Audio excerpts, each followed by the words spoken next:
There's something for every imagination at your local comic shop. Visit ComicShopLocator.com to find a store near you.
What's up, everybody? How you doing? Some of our party members are leaving us, so they're bailing on us as we are beginning the second and third part of our nights. We'll be right back. At what point do I just continue with where we just stop? Just keep going. You just got it. Just roll right into it. Because it's so different. Because I have to do this whole spiel again. Oh, there goes Bill. Bye, Bill. Okay. So we're a claim sale show. I mean, I think Claim books through the chat. Be as specific as possible. If you shop at our Center City store, any books you claim tonight will be, behind the register. it's on the screen, people. If you shop at our Jersey shop, we'll send them over there for you to pick them up. If you need us to ship you books, we will ship them. If you are shopping with us for the first time, take care, fellas. If you are shopping with us for the first time and we got to ship books, we need your contact and shipping information. And the best way that we get that is through the email, which is fjccshow@gmail.com. You know what? I'm going to put this out there. Go for it. To anybody who follows the Instagram, what is the Instagram again? At the FJC Paradox. Anybody who follows the Instagram, and we had, I don't even know if that was off Instagram this week, the shipping. No, it was not. No. But if you see something on Instagram, we do ship. We haven't been shipping regularly except for this show. But if you see something, it's something we can work out between the two of us, and we'll figure out a system. You heard it here first.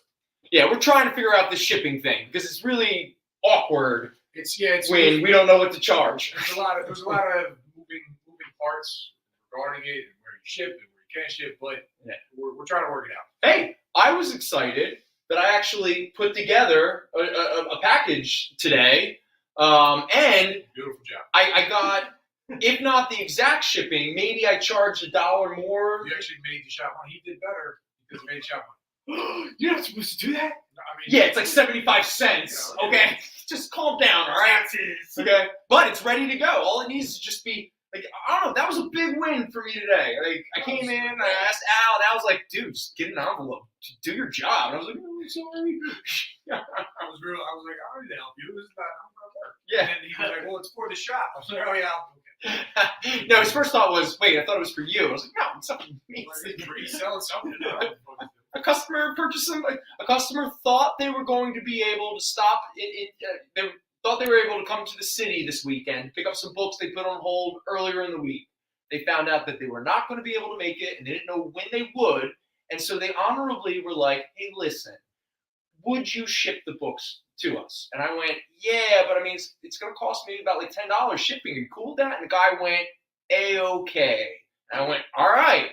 And then I had anxiety or a panic attack as I wasn't actually sure what I was going to do next or how to get it together. How to pack it? I have to ship these. I'll just pay the difference. I don't know what to do. Yeah, just put it in an envelope. Yeah.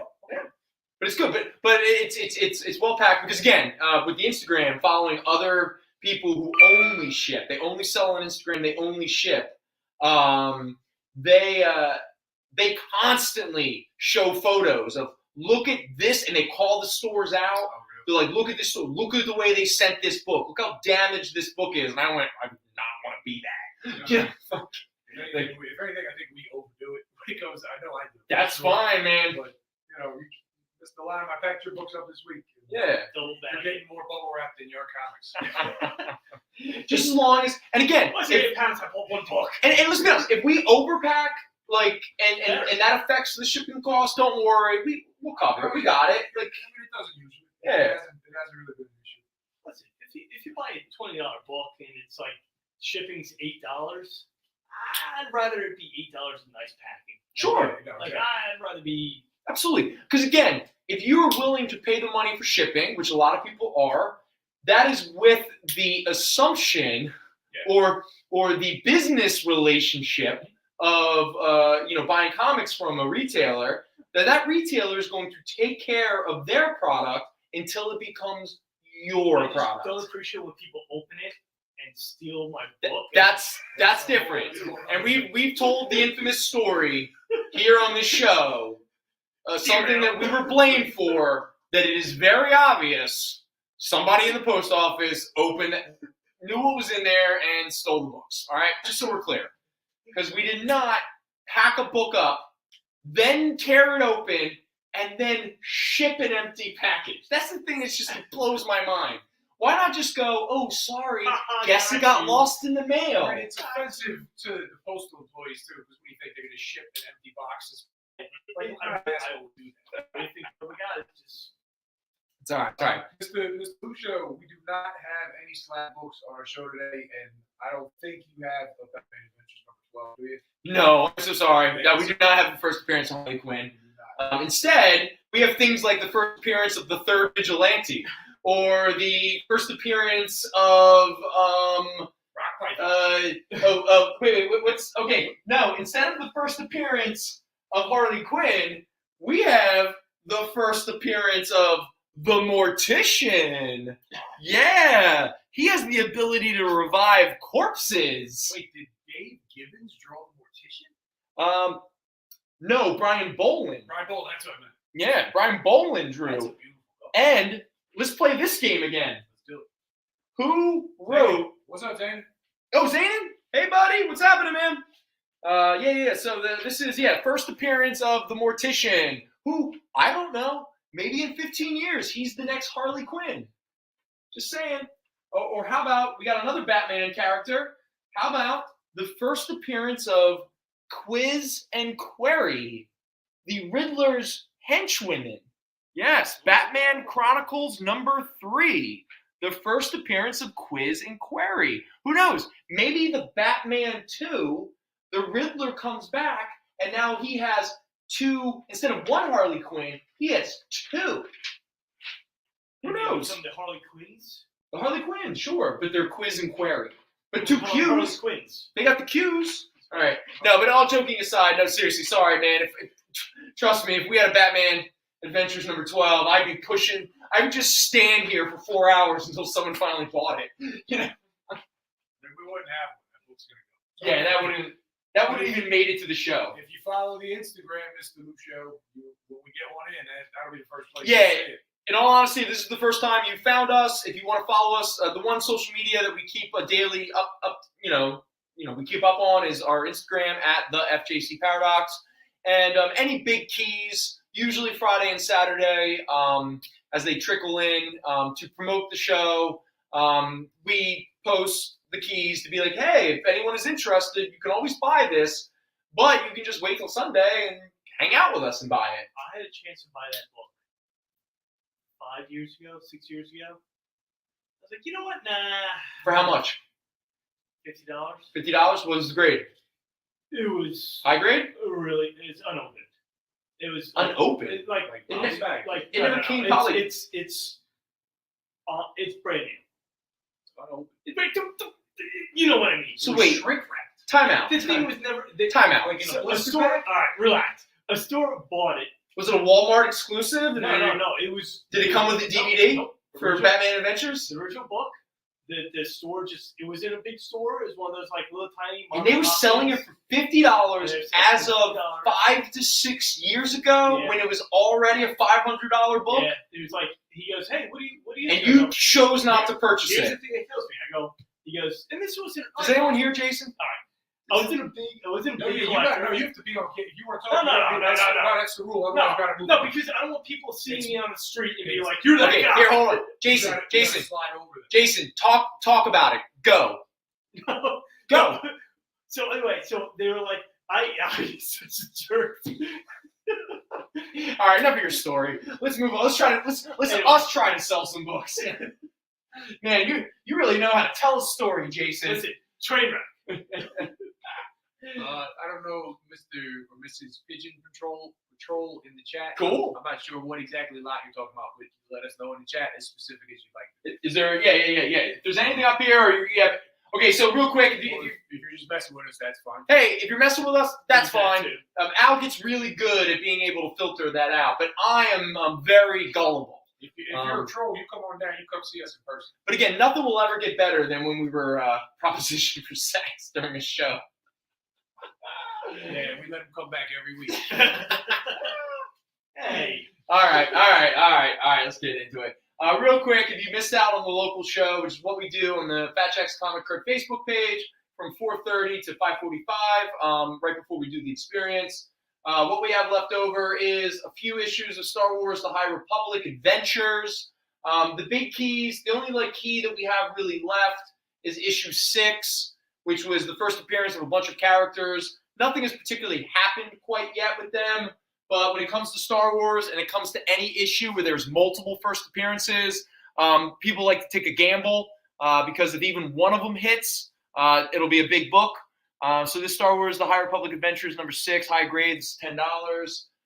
The other one we have up here is issue number 9. That's the first appearance of the Krill sisters. It is also the origin of this guy here, Kjort, who is a Padawan. And then other than that, we have issue 3, 4, 7, 8, 10, 11, and 12. And then we also have a couple issues of Spectacular Spider-Man that made their way over. Most of them pertained to my new favorite thing to rag on, which is the sudden relevance of the character, the Foreigner. If you're looking for his first appearance, that is Spectacular Spider-Man 116. If you are looking for his first cameo appearance, that is Spectacular Spider-Man 113, which I do not have here. All right, whatever. It happens. But Spectacular Spider-Man 113, Spectacular Spider-Man 116, those are anybody who's looking for anything in regards to the Foreigner. Another book that has recently gone up in value is from the Scott Snyder Batman. That is Batman number 28, the first appearance of the character Harper Row, who becomes Bluebird, which is a young electronics expert. I don't know, she fixes remote control cars or something, who knows. But her character is going to appear on the new CW show, Gotham Knights. And so because of that, obviously the speculation market has decided that her first appearance is now valuable. It's going for about $20 to $30. Our copy there is a high grade at $15. So those are all of the stuff that we did talk about on the local show. First, one book that we did not get to on the local. It is the only one left of the treasury-sized, magazine-sized books that we had at one point before. I posted them on Instagram, and they sold immediately. Yep, there we go. It is the original DC Marvel crossover books. That is the second one, Superman and Spider-Man. No, they are not on sale. We're just showing them off. No, you follow the Instagram. You can have these too. So there we go. That's the second one, Superman, and that's the first time Superman and Hulk fought. That was the time where Spider-Man was trying to get Wonder Woman's number, but instead she beat him up. Some great art by John Buscema. That is a John Romita Sr. cover, written by Jim Shooter and Marv Wolfman. Does John Buscema do all the interiors? All the interiors. Inked by Everybody. That's awesome. Every big inker that was working for Marvel and DC at the time inked that book. And then this was, okay, so real quick, because I didn't know this, but just, again, not for sale, but hey, the experience is also about being at a comic book store. It's about learning things about comics and the comic history. So for the longest time, this Superman versus the Amazing Spider-Man from 1976, this was considered the first Marvel DC crossover. Technically speaking, it's the second time Marvel and DC collaborated on a crossover.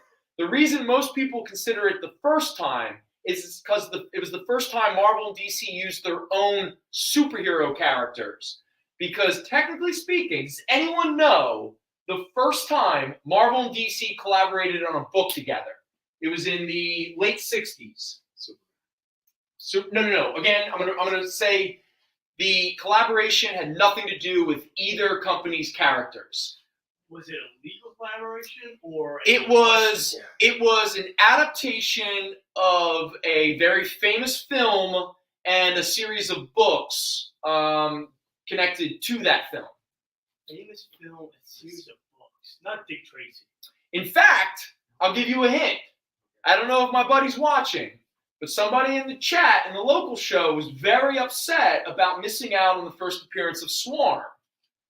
And he's got a nickname. And that nickname coincides with this property. Wizard of Oz. Wizard of Oz, yes. In the late 60s, Marvel and DC collaborated on a Wizard of Oz adaptation with a little bit of the novels. But someone got it?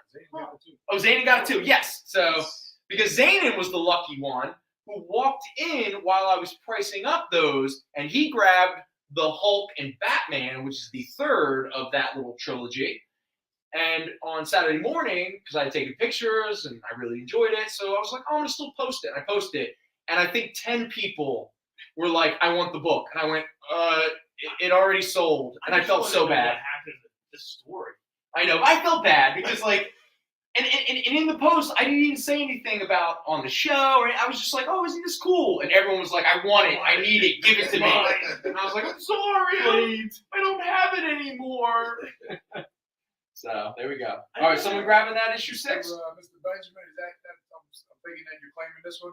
So if that's not the case, let me know. This is. Yeah, so Mr. Benjamin, so that's Star Wars High Republic Adventures number 6, first appearance of Obertuck, which is that Jedi Master there.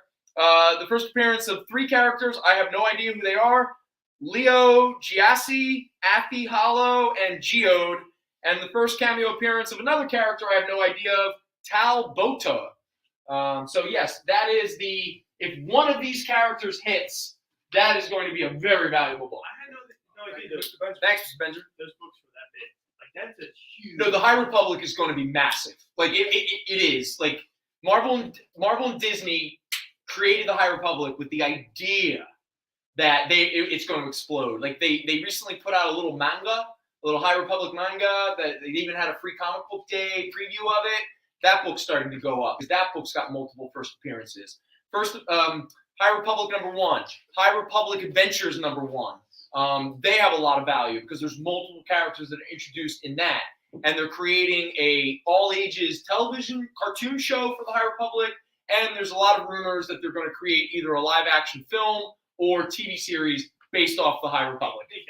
Like Clone Wars was such a good show. Listen, let's just be honest. Disney is not going to, until they lose billions of dollars over the course of 5 years off of Star Wars properties, they're not going to stop making Star Wars shows and movies and all that kind of stuff. There's so much they can do. So you're either into it or you're not. All right? You know, that's it. I'm not going to sit here and relitigate, people's feelings about things. Because again, I think Last Jedi is one of the greatest Star Wars movies of all time, and people dox me. Rogue One is a brilliant one too. Yes. The Last Jedi. Last Jedi, man. Number 2 of the sequel trilogy. Yeah, yep. Like a lot of people have issues with it. I think it's a brilliant film. Not just Star Wars, like brilliant cinema. What about that new Batman? A lot of people said that's crap. Oh yeah, I know some people who said it was crap. Yeah. I just don't understand why people like it as much as they do. But I was telling you why, I know you were. and you walked out. You totally, but I What also we got here? felt Price on number 3. All right, so let's just go through this real fast, just for anyone who's joining us for the first time. Okay, so number 3, which is the first appearance of Cantam Psy. That's a high grade copy. It's $6. Number 4, high grade, $5. Number 7, high grade, $5. Number 8 is a very fine plus because there's a little spine stress right there. It's only $4.50. Number 9, which is the origin of this little guy here, and also the first appearance of the Krill sisters. That's a high grade at $6. And then number 10, 11, and 12. Yep, they're all high grade at $5. There's number 10, number 11, and number 12. There we go. Mr. Benjamin, you got number 3 and number 6. If you want them all, 20% off. Yeah, For today only. sure. Yeah. Or if you decide to later in the week. We have to take all of them. get 10 minutes. Everything. You can't leave one behind. Marbles in bottom right corner. Who's right? Okay, yes. No, I know exactly which one they're talking about. Okay. So recently, now this isn't the Marvels. That was the one that was recently happening. This is the one right before it called just Marvel. And that was when Alex Ross sort of recontextualized. I don't know, I didn't read it, so I don't want to speak too much of it. But the reason why this issue, which is issue number 4 or 5, I'm not sure, but the big deal is, you could kind of, I hope everyone can see that cover. It is the first and only time Alex Ross painted and illustrated X-Force, specifically Rob Liefeld's characters. Really? Yep. So there is a real artist making the characters look interesting. Is that on purpose? Like, did he refuse to do it for the longest time? I'm just saying, knowing Alex Ross, I'm still fucking, come on. I don't think there's anything that Marvel or DC put out in the 90s that Alex Ross likes. Because he is sort of, like, that's why, like, for many people who don't know this, many of the Alex Ross variants or Marvel books, like recently that Punisher #1, where it's usually a white background and it's just like a character, those are referred to as timeless variants, because more often than not, Alex Ross is illustrating what he thinks is the iconic version of the characters. But this was a huge deal. It sold out at the time. I was lucky enough to find this digging around the Greg hole, which is not a pleasant experience. And I did find this. This book at one point was selling for like $20, $30. Now, it's come back down to earth. It's more like a $20, $15 book. But we have a high-grade copy here for $10. But like I said, that is the first and probably only time you will see a beautiful rendered Rob Liefeld designed characters. Because just so we're clear, those are like Liefeld designs. All right, so that there you are. Oh, someone wants that? Mr. Harmon, thank you. All right, Mr. Harmon, thank you very much. You know, speaking of Star Wars, let's go over a couple of these again. For the longest time, the only fan trailers or the only versions of ObiWan were fan trailers, and a lot of people got very confused because they thought it was a real show.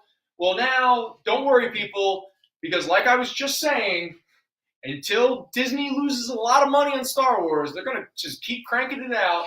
And the next one that is coming out soon, I don't know if anyone saw this trailer yet, but it is the new ObiWan show. I haven't seen the trailer. I haven't seen the trailer either yet, but, you know, it's Ewan McGregor. Though my only problem is, once again, Star Wars seems to only happen on Tatooine.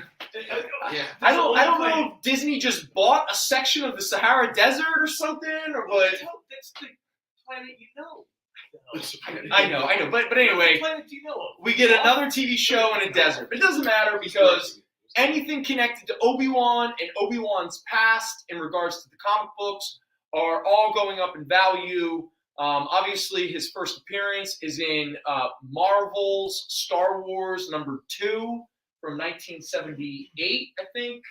That was a book that for the longest time was eclipsed by the value of #1.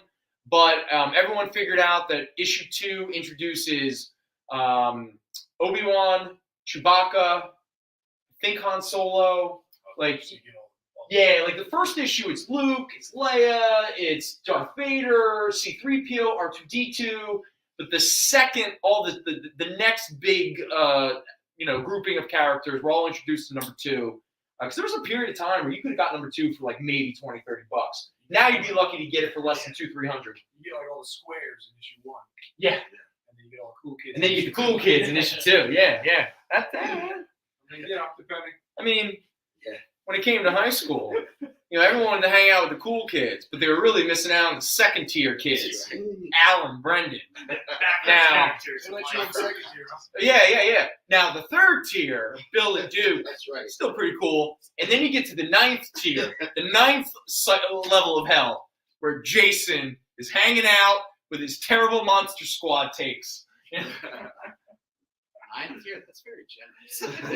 So anyway, now again, we don't have Star Wars number 2, sorry, but an issue that people have been interested in, and it's been going up in value recently. I maintained it at the value I've tried to sell it on in the past, and that is Star Wars ObiWan and Anakin number 1. This is a high-grade copy at $10. This is the storyline that obviously showed, unlike the movies, but showed that Anakin and Obi-Wan were actually good partners, and that their falling out was truly tragic, unlike in the movies, where Anakin was a whiny little bitch, Obi-Wan was a stick in the mud, complete and utter ignorant fool, and by the time they fell out, you were like, dude, you guys weren't even friends. I'm surprised you didn't kill each other in that elevator scene in Phantom Menace. Anyway. But the one good thing is the Clone Wars cartoon did establish Anakin and Obi-Wan having a good relationship. It made Anakin a compelling character. Yes. It did everything that Lucas, for whatever reason, was incapable of doing. Because he writes a good idea, doesn't write a good No, story. I know we're not gonna relitigate the prequels, okay? We all have our I'm feelings. gonna go back into it. All right, it's okay. Kyle, you don't like Jar Jar? Is that your boy? What are you talking about? Jar Jar, isn't he the greatest Star Wars character of all time? You love Jar Jar? George Lucas. Yes. Yes. Yeah. That's it. Though, I don't know if this is legend or not, but I always liked the theory that Jar Jar was actually a Sith apprentice. You know what? Because, in all honesty, if you go back and watch the prequel movies, every moment that led to Palpatine consolidating his power was always triggered by Jar Jar. There's some like watch it in retrospect. Truth to it. What? I don't know. I'm with you. I'm with you. All right, I'm I just was saying. wrong. Okay. Nah. All right. All right. Sticking with Star Wars for a moment. What do you want? You want this one? Shoot. Thank you, Duke. Thanks, dude. I lost my notes. Damn it. You got an Anakin. Thank you. Oh, this is the only one you want. That is the only one, yeah. Yeah, but they don't have my my Dr. Aphra notes. Sorry, guys. Because there's like first appearance. Damn it. Okay. I can't remember who's. Oh, I think it's her father. I think anybody who follows Star Wars will recognize. Yeah. So let me not belabor the point. Let me just say here is Star Wars Dr. Aphra Volume 1, Number 2, a high grade copy at $5. I think it's the first appearance of her father. That's another thing that's been run. Star Wars Dr. Aphra Volume 1, Number 9. This is a high grade copy at $5. This also has a couple of first appearances. I just can't remember because I'm not good at this. And then Star Wars Dr. Aphra Volume 2, Number 1, high grade copy, $6. I don't know if this has any first appearances or if it's just, a first issue of a Star Wars character that, if you believe the secondary market, Dr. Aphra is without a doubt at some point appearing in something. The first Dr. Aphra, the price of that book is insane. It's like $200, and that's a raw average. And what is that? Darth Vader Volume 1, Issue 2, right? Okay, because it's her. You got Black Gritty, and you got the evil C-3PO on the cover. Yeah. It's Dr. Aphra doing this. Yeah, I don't know. Black Kristen. No, the one thing I will give. Croissant. I'll give Book of Boba Fett credit. They dropped the black because it's unnecessary. Yeah. And in regards to comics, it brings up some, let's call them awkward naming. Wait, is that what they call it? No, they dropped the black. It's just Kristen or Kristen. It's Kristen. Yeah. Kristen with a C. Kristen Dunst is in the movie. Yeah. All right. So those are the only Dr. Aphras we have left that have a little bit of value. No, we don't have any big keys because if we did, they've already sold. Yes. Yeah. Oh, break time already. Okay. Break the book just that fast. Just that fast.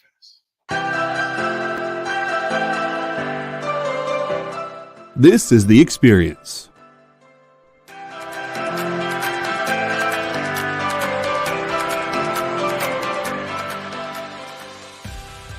Good afternoon, everybody. Hey there, hi there, hello there. You're as welcome as can be. Hi, I'm Nancy McCann. Welcome to Friday Night Live on The Experience. Welcome everybody to Fat Jack's Comicrypt. Brendan, Al, Jason, hanging out. There I am. Welcome back to Kicking It with Henry, folks. I am your host, Henry Kumpa. It's great to be here with you guys. So we are going to talk about books that are in stores this week. Hi, everybody, and welcome to Mishmash. Hello, and welcome to the Black Comics Universe, presented by Peep Game Comics. And you gotta love it that the first people in the minute to skim it are creators. Up, everybody! Welcome to another Wednesday Warriors. My name is Joey Galvez, and this is my pal Ambrosia. Hey, everybody! Welcome to Space Cadet. Hey! What's up? Welcome, everyone, for another episode of I Must Ask You a Question. Hi, everybody! Welcome to Nerd News Now. Hey, this is Rex. Welcome to Comic Collectibles. Hey, hello, all you happy people. Welcome to the Dan Wickline Show. Hi, everybody, and welcome. This is the crazy show that we do on Thursdays called What's in the Box? What's in the Box? Comic culture and sales.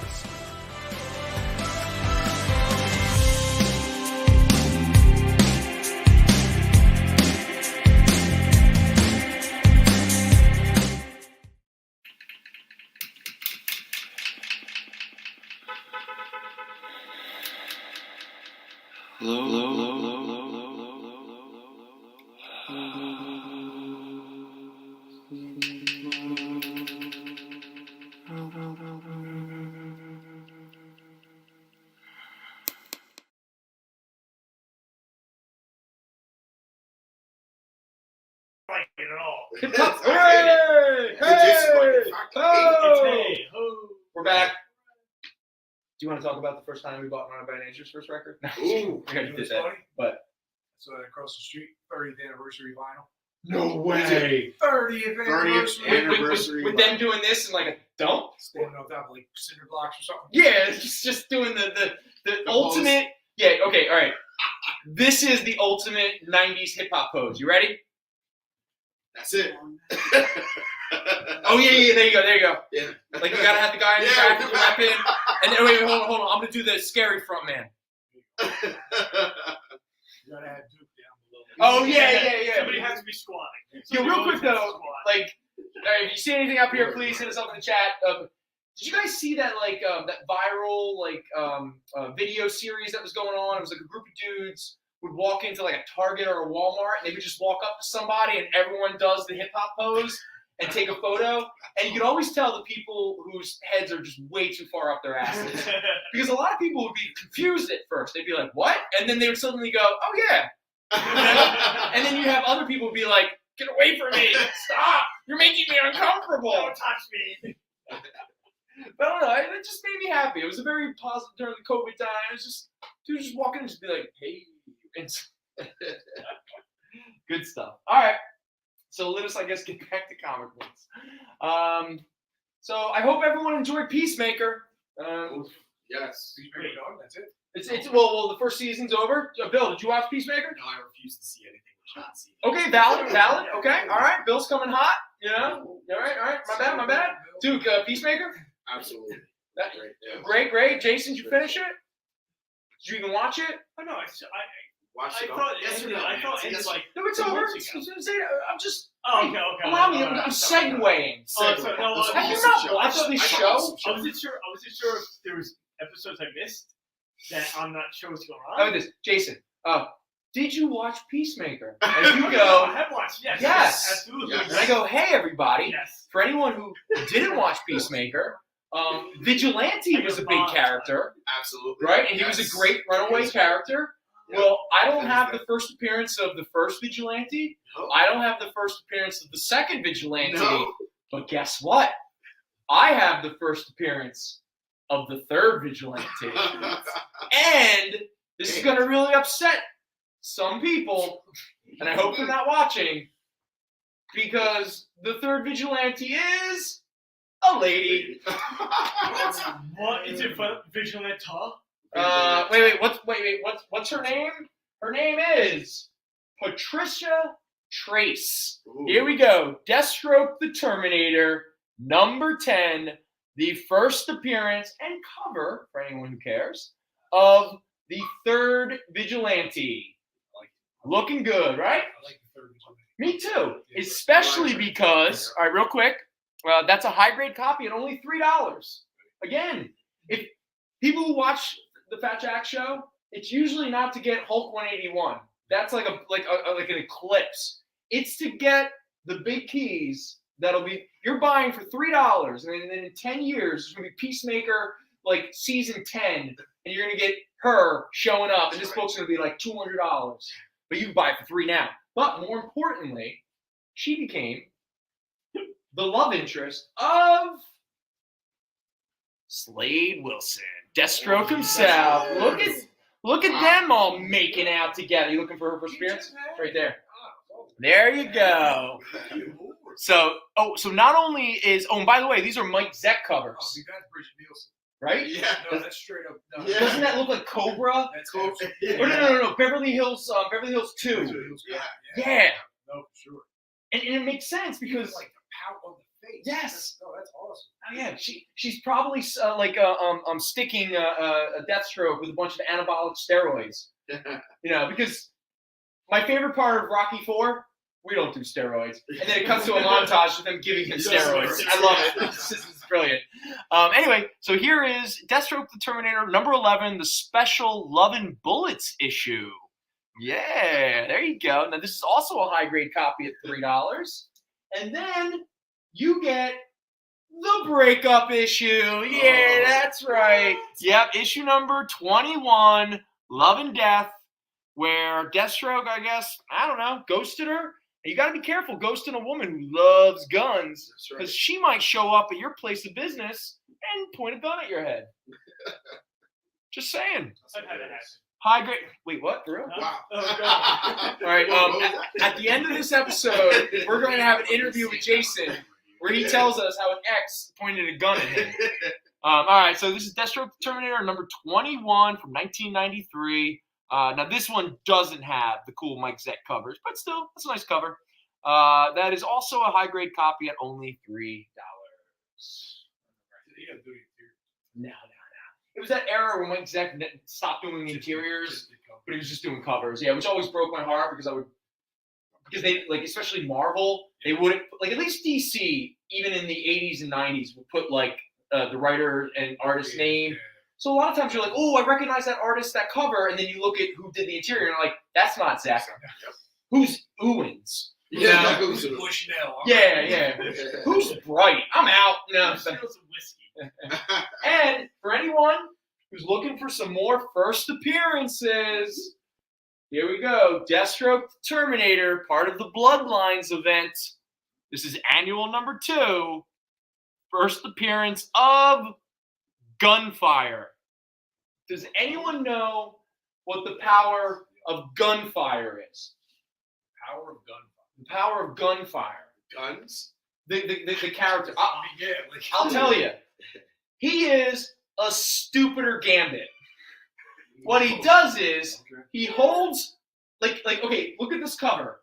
He is holding a brick, but he charges the object until it is able to shoot a concussive blast of power.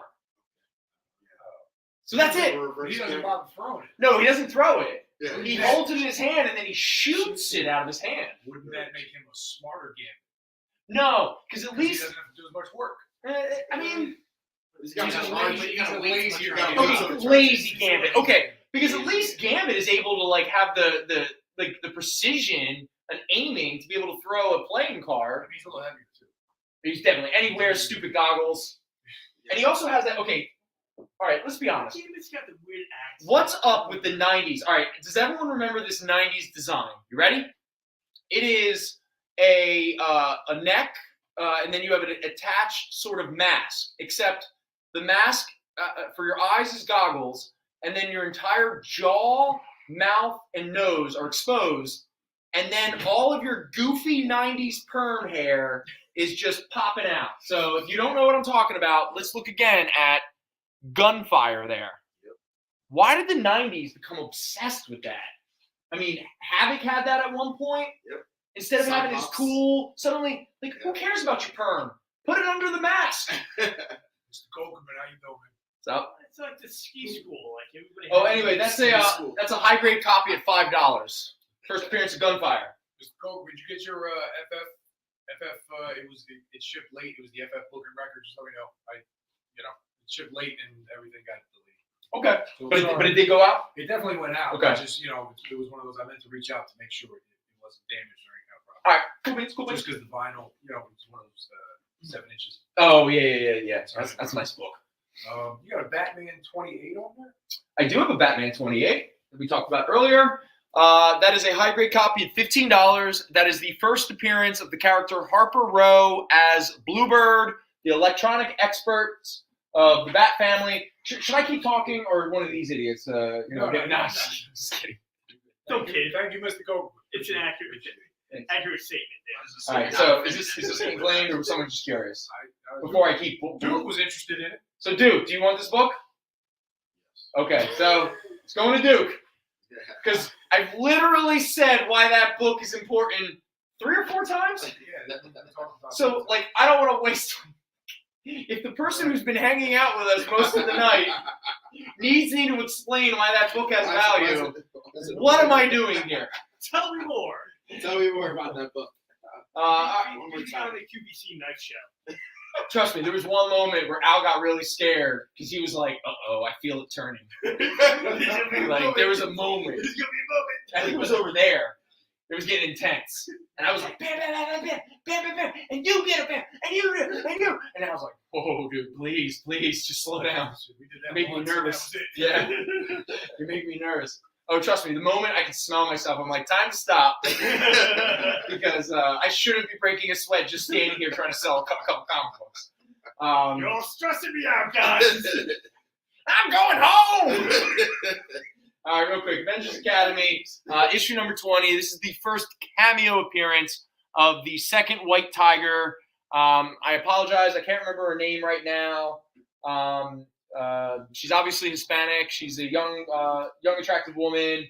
And most likely, if they introduce the White Tiger into the MCU, I'm pretty positive it's going to be her and not the guy who came before her. Which is why, even as a high-grade copy, that is a $15 book. Issue 21 of Avengers Academy is her first full appearance and her first cover. That's the book that is more in the $20, $30 range. Yes? Mr. Kokerman was interested in these Batman. Absolutely. All right, so let's talk about these 3 Batman real quick. So this one is Batman Gotham Knights number 28. It is the first appearance, and I never get tired saying this. Cover. Yep, the first cover appearance of The Mortician. That is a beautiful Brian Boland cover, actually. But yes, technically it is the first appearance of a new Batman villain who I don't know if he's ever appeared since.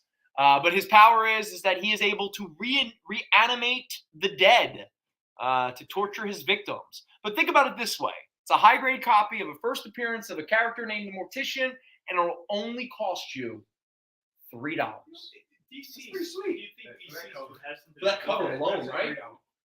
Actually, really cool. Okay, real quick. I mean, just look how creepy, like, the corpses are. And then look at how Batman, he's got his back turned. Like, what is going on with their hands? You know, like, it's very...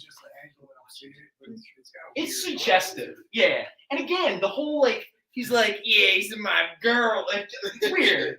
It's like, what is he? Is he a mortician or is he a pimp? I mean, what is it? It's like my science, but with dead bodies. With dead bodies, yes. Instead of fake women. Instead of fake science movement. Made out of. Bro, I'm telling you, living dead girl. Real quick. I love weird science. The only moment that loses me is at the very end where they now have to like get the girlfriends. I'm like, now I'm out. All the best parts are over. Yeah. And they should have just killed her. Is that what you're saying? No. Like it's where like it's everything's resolved. The two dudes like they got rid of the bikers. They got rid of the guy from the last like it's they're idiots. The TV show was like the whole movie was a big waste of time. They had this beautiful woman that I don't want to get. Though at the same time, nothing's better than they're idiots. Robert Downey Jr. in pure Coke period Downey wearing a bra on his head. Beautiful. Weird science was always so frustrating. Really? Yeah, it's just two of them. They just because they did it. She was there. She was in the house. It was achieved, and they were like, "No, let's go meet someone." But they had to learn. I watched the TV show before I saw the movie. Oh, the TV show I actually really enjoyed because that was on before Duckman. Yeah, yes, exactly. Vanessa Angel. She played. Never saw the TV show. I actually have a soft spot for it. It was pretty good. It was up all night. Yeah, and it doesn't have a problematic scene where they go to the jazz club and a drunken white kid does, let's say, a voice. But let's move on. Batman Chronicles #3. This is the first appearance of the Riddler's henchwomen, Quiz and Query.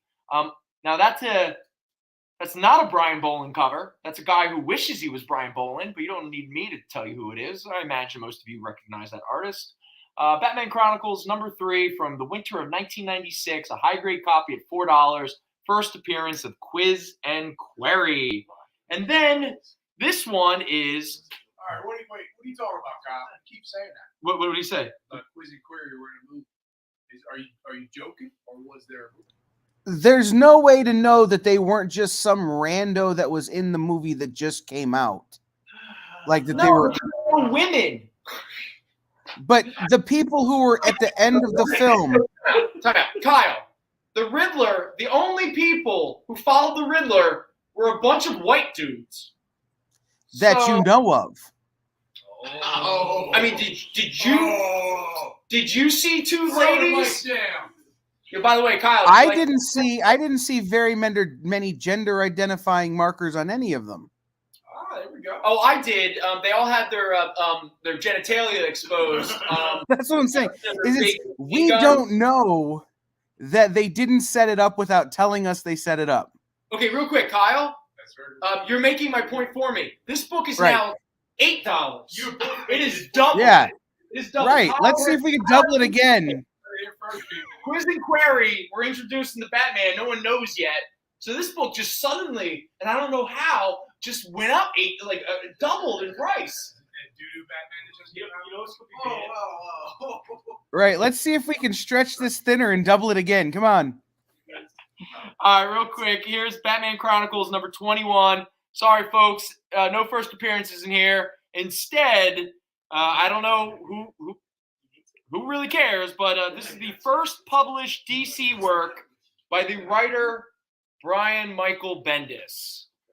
So there you go. Batman Chronicles #21, the very first time Bendis ever got published by DC. All right, there you go. Now this is because of the stress on the spine right there. That little, it is only a very fine, and it's only $3. Yeah, Batman Chronicles 21. 40. Does that predate his Marvel work? Yes, it absolutely does, because that would have been 97, 98. Like, he was doing some independent work. He must have had a buddy who gave him a shot. He wrote because those Chronicles were usually 2 to 3 individual stories. Okay. It was like an anthology Batman series, And so yeah. It always had great covers too. Yeah. In fact, the thing that kind of sucks about a lot of those books, like Mr. McHale, that's how they would rope you in, is these beautiful covers, and then you get in, and you're like, So some 16-year-olds trying to break into the industry. Now, I'm kidding. You go for it. There should be more books that help young talent get exposed. But what are we looking for? I mean, we only got 2 Batmans left. Yeah, one just went. I'll do you $8 for the 2. How's that? Oh yeah, we do have 2. No, that's too much. No. He offered 8. Oh, we He did? gave you 2 for 8. Wait, what? He wanted all 3. Oh, I gotcha. Yeah, sorry, bud. Sorry. Yeah, so those are our Batmans. First appearance of the Mortician. First appearance of Quiz and Query, who is not Drew Barrymore from Batman Forever. Because those were Two-Face's girls, right? Yes. Yeah, because one was white, one was black, and when I say white and black, I mean the outfits they were wearing. You didn't have to put a caveat. No, I had to because I'm pretty sure Batman Forever did not have any people of color in the movie. Okay, it was very white. 2 for 5, huh? Wow, it was. Sold. Yeah. Cool. What do we? I get the 2 Batmans. Yeah, for 5. All right, sure. Mr. McCarroll, he beat you out. We'll find you another guy. All right. We'll find you. Okay, listen. We don't do this too often because we did it one time and someone got very upset. But if you want to make an offer, because the worst that could happen is we go no. That's it. That's what my ex-girlfriend said. The most infamous offer of all time was the one that was the 3 Dark Knight Returns, Mr. Hunter, 1, 2, and 3. No, 1, 3, and 4.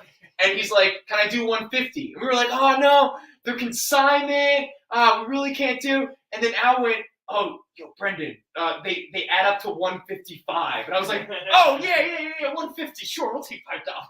Who gives a damn?" Oh, such a dumb moment. We're not I ready. do math. I'm so good at things. All right, Spawn number 8. This is I brought this out primarily because it's written by Alan Moore. This is the issue where Alan Moore begins to explore the Spawn universe's version of the Hell with the Malabolgia, and you get the weird ice cream truck seller, pedophile, child murderer. I can't remember his name. But he gets tortured in this issue. It's a very Alan Moore-y issue. Plus, Todd McFarlane does something he loves to do, which is to copy himself. Like recently, did you see the new issue of Spawn? Where he did, again, an homage to Spider-Man 1, and he even says, "To me." He writes "to me," and it was the Haunt, the character the Haunt. Yep. It's like, Todd. Stop, dude. Stop. And so this was him doing it for the first time. He was doing Spawn, but as, does he even say "to me"? Yeah, McFarlane, after me. Did you see the variant for that? That was the one. But did you see there's a variant where he's holding the wire ball? No. Yeah. You mean a ball that has no value anymore? No. Oh, okay. Because I gotta be honest, I would have grabbed that. That'd be crazy. I'd be trying to sell that right now. I'm like, this is important, people. Which we got Amazing Spider-Man? Mr. Taylor, we got a few spectaculars, no amazings. No amazings, bud. Sorry. Yeah, these are Spectacular 126, 128, 131, and 209. And just so there's no confusion, that is a part of the Kraven's Last Hunt storyline, but that's only part 3, and that's Spectacular, not Amazing. All right. So if anyone has any questions, let us know. If not, I'm going to move forward. And what's the next thing I want to talk about? Oh, yep. Because I like to be ahead of the curve. It doesn't really benefit us financially, but it makes me feel like I know what I'm talking about. So let's do a couple Black Panther issues here. Right now, if you're going to buy low, this is the time to buy low on this issue. Mr. Comicrypt, they're all treasures. Oh, yeah, without a doubt. And away you go. And thank you very much for calling Al and I a treasure. I really appreciate it. The 3 of these guys over here, they're sunken junk, but not treasure. When this boat sinks, these beautiful treasure chests and these copper mugs. That's right.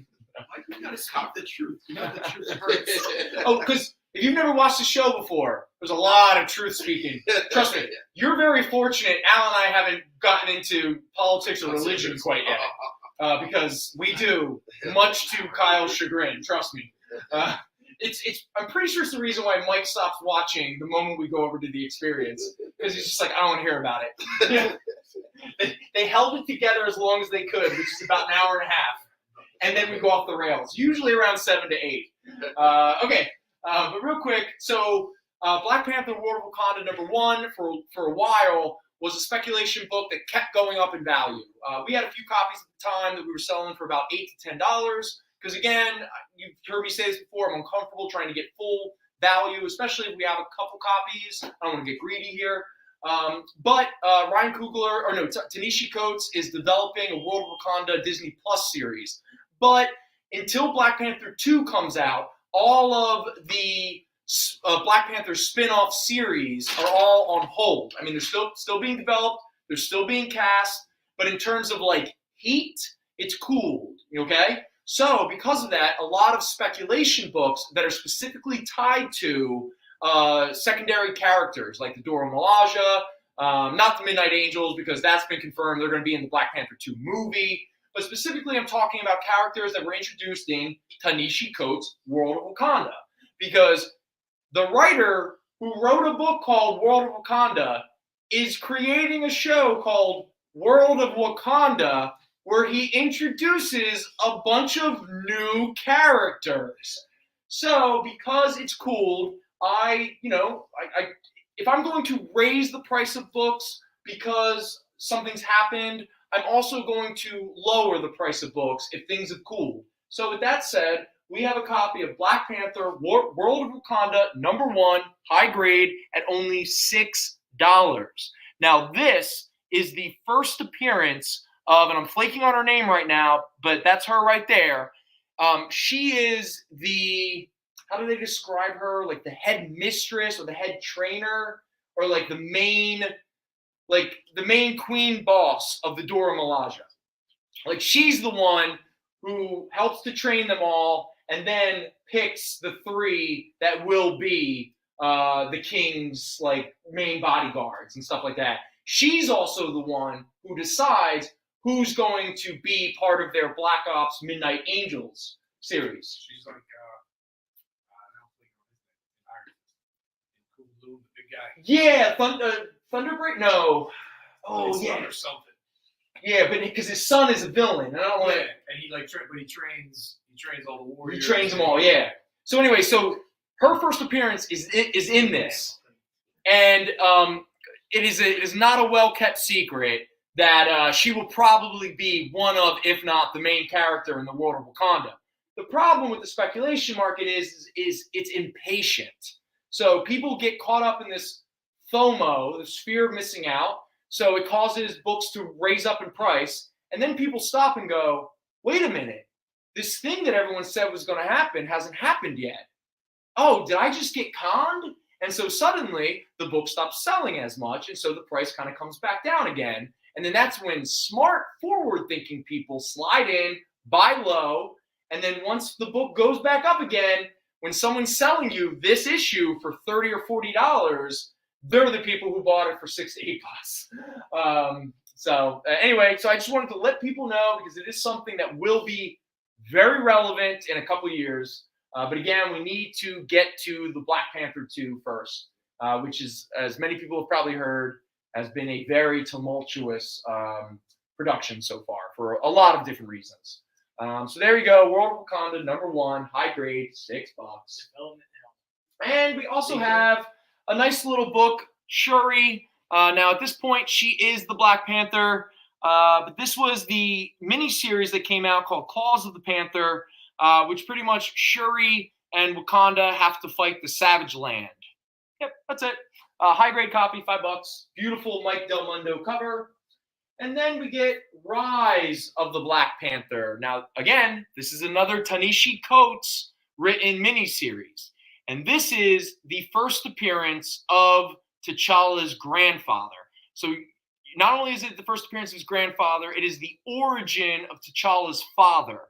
And so this is Ta-Nehisi Coates fleshing out more of the past of Wakanda. While World of Wakanda is more about the society and secondary characters within the modern times. And Rise of the Black Panther, which was a sister series to World, that's when he's delving more into the history of Wakanda.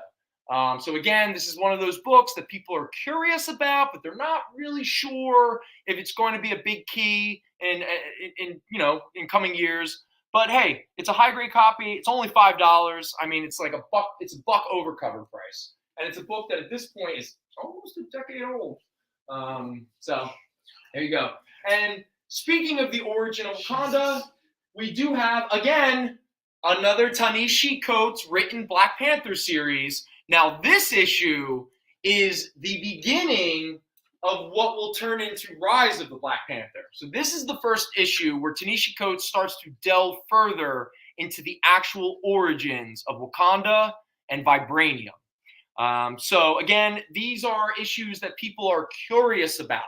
Again, I could pull out multiple issues and be like, you never know.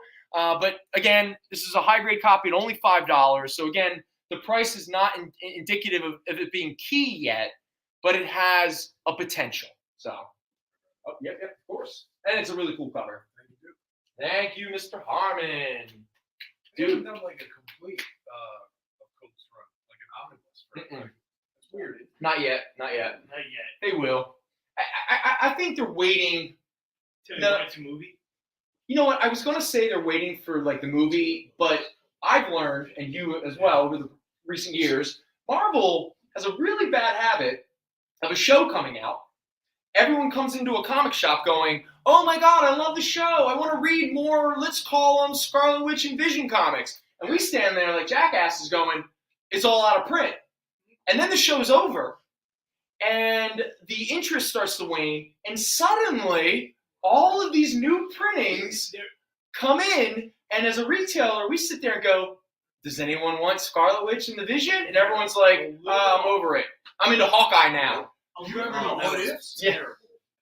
A little bit off. We're going to take a quick break. Oh, it's break time? Yeah. All right. Bye.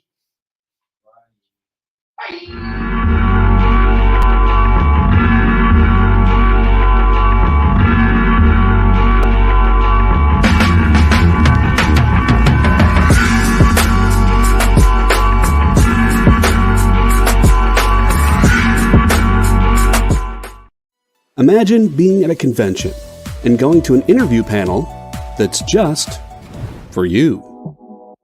No bustling crowds, no hours-long lines, just you, the moderator, and your favorite comic book creators. Well, this is pretty much that. Miss Jen sits down every week with 2 comic book creators for a live stream interview about their latest work, and you can ask them whatever you want. It's Talking Shop, Mondays at 5 Eastern on The Experience, Comic Culture and Sales.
just want to make sure for everybody's sake. Okay. No, you're in the wrong spot. Pretty shit. Get out of here. Can I do the Running Man again? That's because I didn't curse, so I'm throwing one out for fun. Yeah, that's good. That's good. We've been on good 2 behavior. weeks ago, you were on a roll. Well, yeah. Yeah, especially in the end where you drop like 3 of Oh them. my god. Yeah. You were the first one too. You can't really take me anywhere. It's When you okay. get home. He makes me look good. That's why the volume's always down back here. Yeah. Because like some people were like, we need to hear Al more. You don't need. And then people were like, trust me, you don't want to hear Al more. Come to the shop and hear me. That's why we don't cuss. All right, so for everybody in the chat, the sports ball bracket challenge is in the chat from the experience. So check it out. Okay. And that is a March Madness bracket challenge? Hey Kyle, you want to let me know? Do they do we know? Well, we're not legally allowed to use the words March or Madness. Oh, it's like the big game. It's the big tournament. Yeah, so we're gonna call it the Sports Ball Bracket Challenge. Okay. Sports ball. It's free to play. It's just a bragging rights, fun thing to do, because there are as many sports nerds here among us comic book fans as there are fans who are, nerds of anything else. So something fun we do. You get to be the sportiest of sports balls if you win. Fisher's playing right now. And I would encourage you to pick teams based on whatever metric you like who has the cutest mascot or the best colors, or your cousin's sister's brother's nephew went there maybe.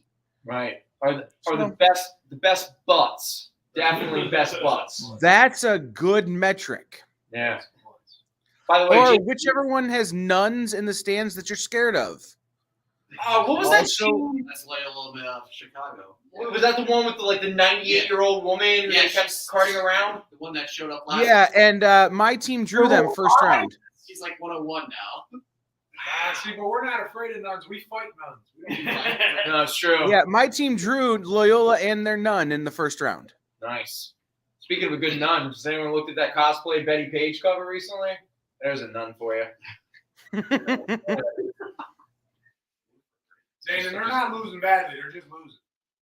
Oh, God damn it. They better not lose. Who? They better not lose to the Magic. 59 points. See, that's not even 20. Yeah. Markelle Fultz? Yeah. We're going to lose to Markelle Fultz? I forgot how to shoot a ball? Every dog has their day. No, I'm kidding. No. I won't get upset until this is happening in the playoffs. Then I'll be upset. Hey, Zane, it's good practice coming by on a Sunday. Zane, you coming back on a Sunday? Yeah, Zane, we got to promote you, buddy. You got any big plans? Yeah. Because the last time he was going to come by, COVID had her. I mean, we're gonna put an ad in the paper. 2 years. Zane, this is not as bad as last week. Last week was bad loss. This is not bad. Last week was ugly. Zane is live. Zane is live. He's on top. You know what I should? I should bring in that Wi-Fi speaker again and do a call-in show again. Yeah. Hey, if anyone in the chat is interested in a call-in show where you can actually call in live and talk with us, but you can't hear them. I'll have a. Oh shoot! Oh, you can hear. That's pretty good. Yeah, you talk about going off on a team. Oh man, that's good fun. How about Easter Sunday? How about you come by Easter Sunday? When we're not here? Whatever. Maybe you come by. We might trust Zane enough. Yeah. I can see that. We're figuring it out. We're talking figure out something. Yeah. That's what I would go. All right, everybody. All right, before we completely go off the rails, real quick, if anyone is interested, we do still have a first appearance of Sync. If you've been reading the Jerry Duggan X-Men book, it's very obvious the X-Men books are making Sync an Omega level mutant. So this is his first appearance. It's a high-grade copy at only $5. And the one thing that we did not get to, and I was about to, but then we kind of got a little distracted, I just wanted to show this off. This was the collector's album of the most spectacular movie ever made as of 1978, because that's a tough call now. But anyway, this is the Superman the Movie collector's album. It has tons of photos and interviews with the stars, lots about the costume, set design, special effects, all that kind of stuff. And if anything else, now this is a fine minus copy at only $12, but if anything else, I might actually purchase this just so I could frame and have this bad boy hanging on my wall, the greatest Superman of all time. Did Walt see this? No. Oh. No, Walt didn't see this. Because I'm gonna put it aside if he didn't.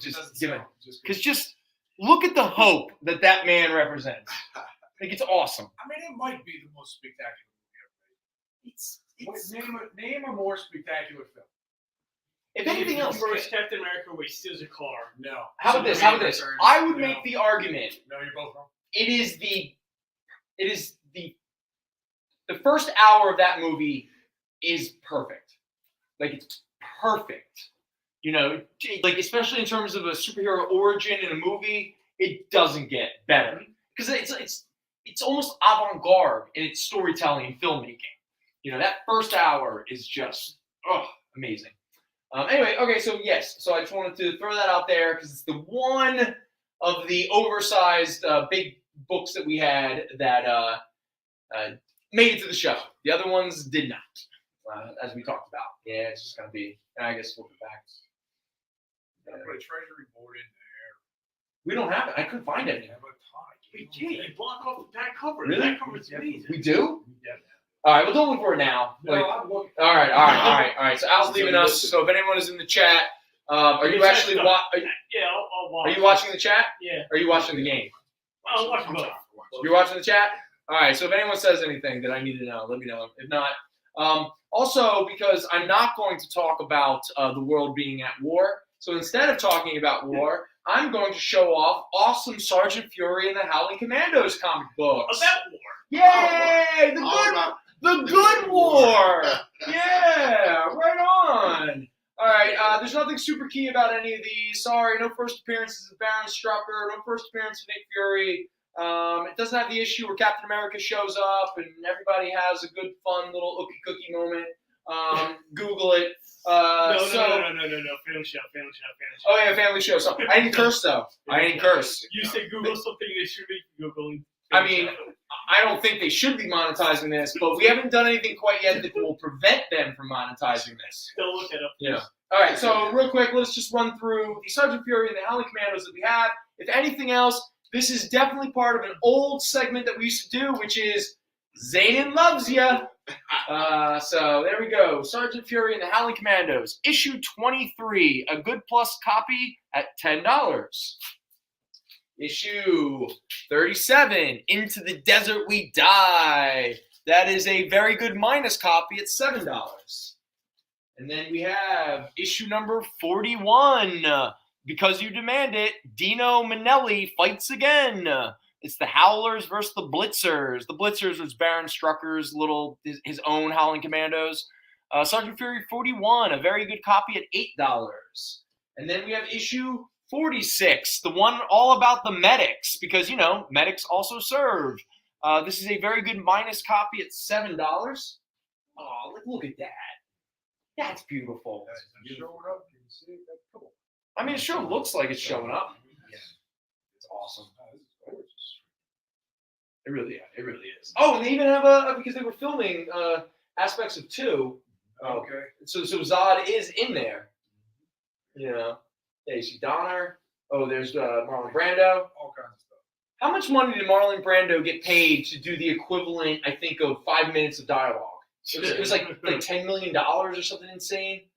Anyway, Howling Commandos, number 49. That is a very good minus at $7. Number 51, Assassins. Good plus at $6. Battle.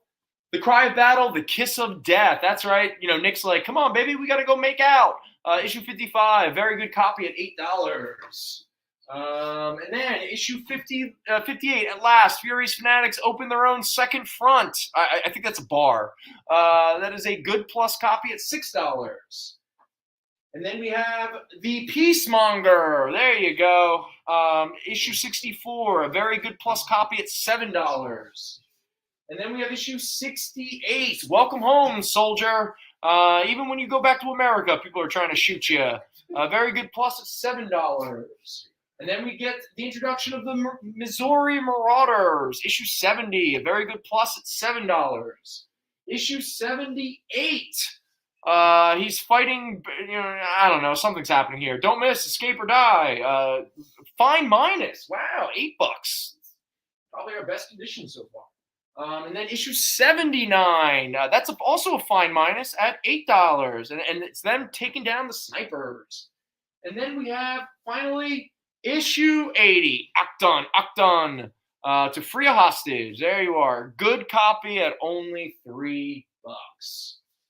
There you are, and because there isn't a better segue from 1960s war comics to 1990s gimmicks. And I'm talking about Valiant Vision Starter Kit.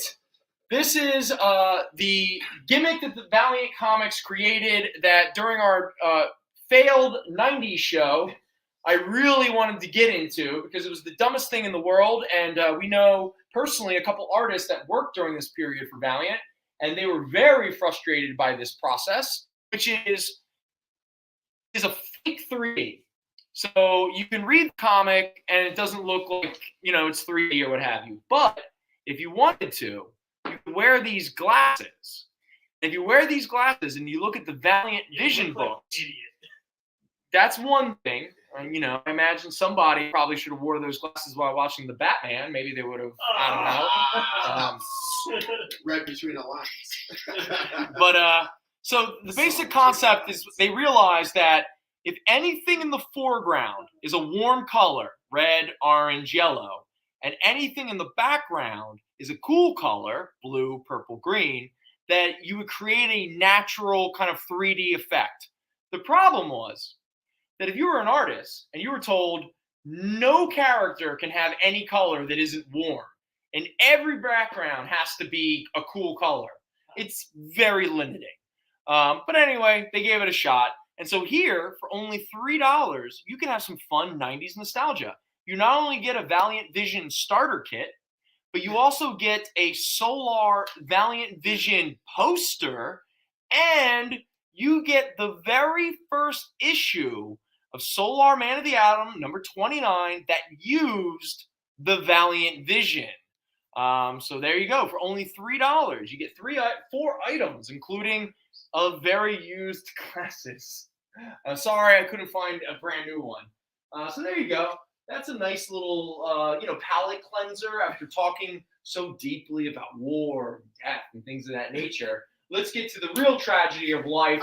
Comic book gimmicks that don't work. Put my comic book goggles on and look at the world a different way. I know. Bullets to that. All right, and now, real quick, I just want to throw it out to the chat because our last segment is coming up soon. But before I get to 90s Heroes for Hire, to stick with the 90s thing, is anyone interested in bundles or pop figures? Just let me know. If not, we'll just do more comics. Because we have a bunch of bundles, new bundles. That kid got really excited about, I think it was the Trigon figure. Yeah, it was a Trigon figure, because it's the only time they've ever done a Trigon figure. The only time they've ever, and he was like, that's the only figure ever made. Of Trigon. Yeah. And I was like, oh, that's the only. And you get Killer Moth there. Yeah, why don't you throw them up there? Yeah. We got some pops. Oh, and that was the whole thing that started the conversation, because that's only a Toys R Us exclusive figure. That's right, yeah. That's right, and the kid was really like, Toys R Us doesn't exist anymore. Toys R Us, what is that? And then this Killer Moth was like 2018 Funko Summer Convention, limited edition. Teen Titans TV show. Yeah, it's a Teen Titans show. What is Toys R Us? What is Toys R Us? Yeah, what is it? It's KB, except bigger. Oh, KB? What's KB? What's KB? Oh, No, none of them are. my childhood's been ruined. They all get sung by Kitty City. Yeah. Kitty City in Jersey. These actually have some value. The Psylocke, here's a Cyclops. Again, very 90s. It all got sunk by Five and Below. Yeah. There's a Sabretooth. We got Spider-Gwen, but without her hood. And then we got, this is Captain America, but because it's a 2017 Summer Convention Funko exclusive, it's actually the Bucky Barnes Captain America costume design. Yeah, blows your mind, folks, right? Nice. Yeah. And then we have 3 different Storms. We have Hot Topic exclusive Black Costume Storm. We have Storm with a mohawk. And we even have White Costume Storm. But you're not allowed to call her White Storm. That's really rude. Yes. There you go. Same figure. Three different But ones. one is a hot top. So at what point does this all come toppling down? Very soon. Very I want to soon. not right? feel Yeah. so bad. I didn't want anyway. I had an idea, but it all fell apart. But it fell apart. But we'll leave it up here Yeah. for a little bit. Anybody interested? We got a ton more. If you're interested, We got a bunch of Hellboy pops. We got a bunch of Troll Hunters, the cartoon, the Netflix cartoon. We got some more 90s X-Men.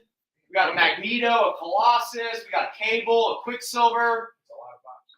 But we do have a Hawk Girl, a Supergirl, and a Power Girl. We got some Mego figures. You guys are interested? Migos. Yeah. It's not the Migos.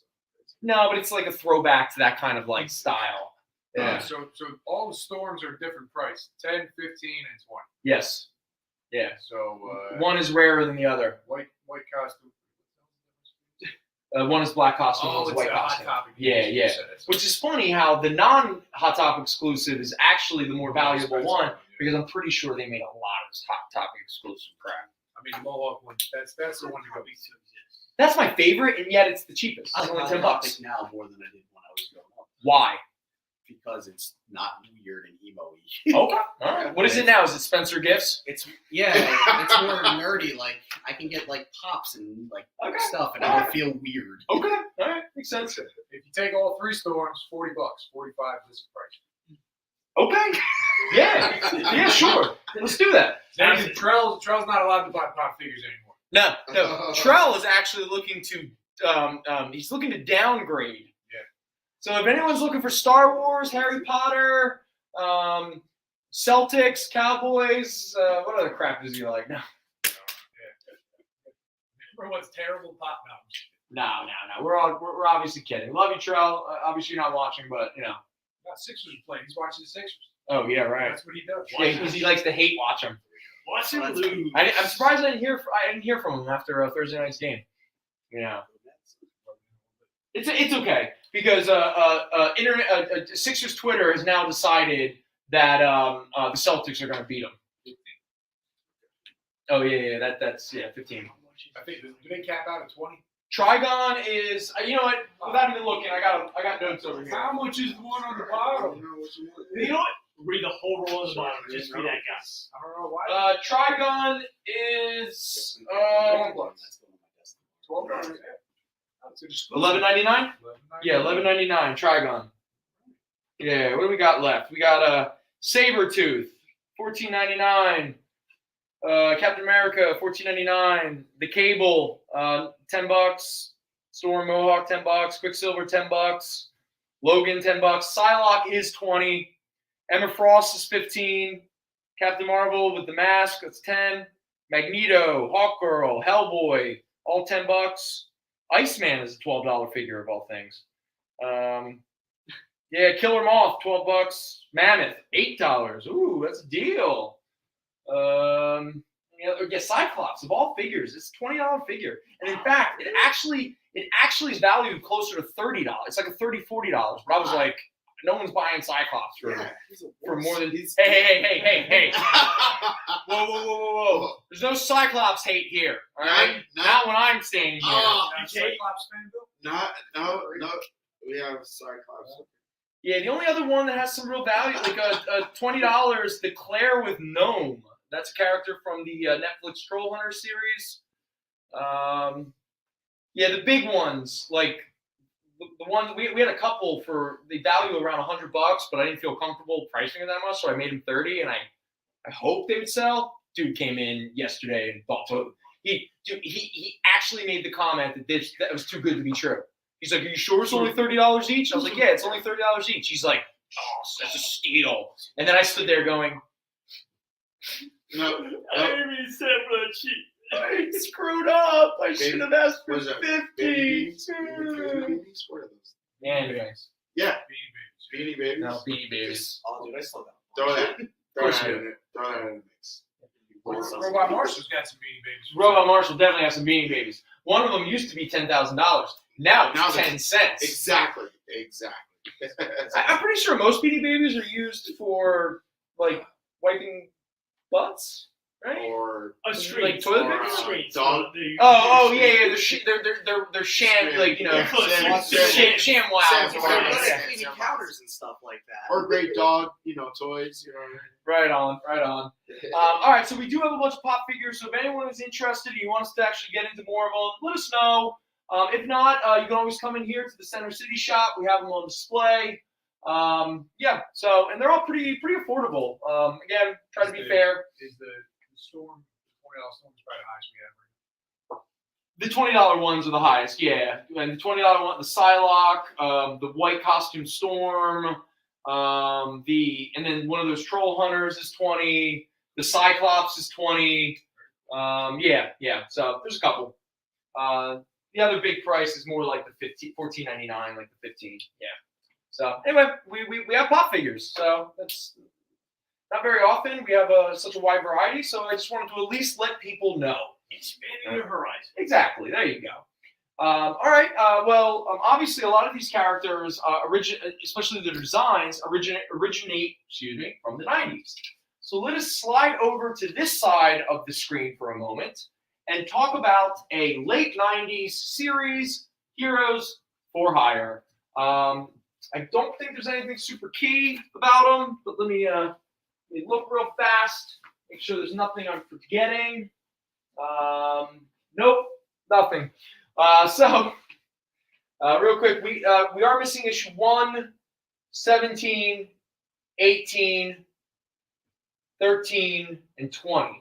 If not for that, we would have a complete run. We get some really nice Pasquale Ferry art. It's a team that was kind of a fun team. You had Black Knight, Quicksilver, Iron Fist, Power Man, and then a bunch of other characters would show up every now and again. Here was the annual. This annual was actually paying off a storyline that occurs later in the series, but that's a very fine at $4. And then we have issue 2, Power Man fights alone against the UFOs. There you go. Very fine minus at $3.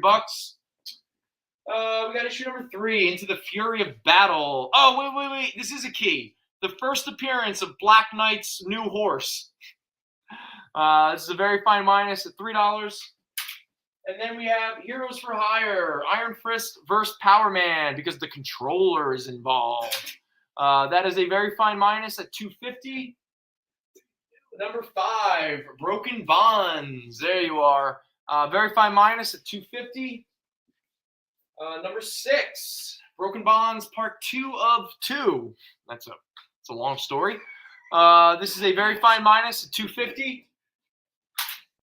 Issue 7. Oh, yeah, this is also John Ostringer. I forgot he wrote this. So it's sort of like a Mr. O-Ram's O-Face kind of section. Mr. O-Ram, how you feeling? Yeah. Very fine minus at $2.50. They're fighting the Thunderbolts. Mr. Harmon, we're going to take a break in just a minute. When we do, I'll check on those pops for you. Yeah. Heroes for Hire, number 8. The Secret Lies and Hidden Agendas. There you go. Very fine minus, $2.50. Number 9, the Punisher just showed up. Don't worry, he still has his skull on his T-shirt, so people shouldn't be too angry. This is a fine plus at $2. Issue number 10. Oh, Deadpool showed up. Yep, this is definitely the late 90s. Whether they like it or not, very fine, $3. Number 11, Deadpool and Silver Sable and Sandman and Paladin and a bunch of other stupid characters.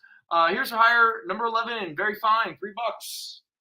Number 12, Betrayal. Yeah, the Master is back. Double-sized anniversary spectacular, very fine minus, $3. And then the last 4 issues we have. Number 14, Here Come the Dragons. My favorite esports team, very fine minus, $2.50. And then you begin the Siege of Wundagore storyline with the High Evolutionary and all that kind of stuff. To Kill a Tiger, who knows who. This is very fine minus, $2.50. And issue 16 continues. Oh, Exodus shows up. If you don't know who that is, you didn't read 90s X-Men comics, that's for sure. Very fine minus, $2.50. And last but not least, issue number 19. Can't be a 90s book that is about to get canceled without Wolverine showing up to try to save it. So here's your higher 19, very fine minus, $2.50. And so I guess it's break time? Just about here. Break down, Kyle, and then we'll just wrap it up. We'll just do a break. We'll do a few more books, do some bundles, and call it a night.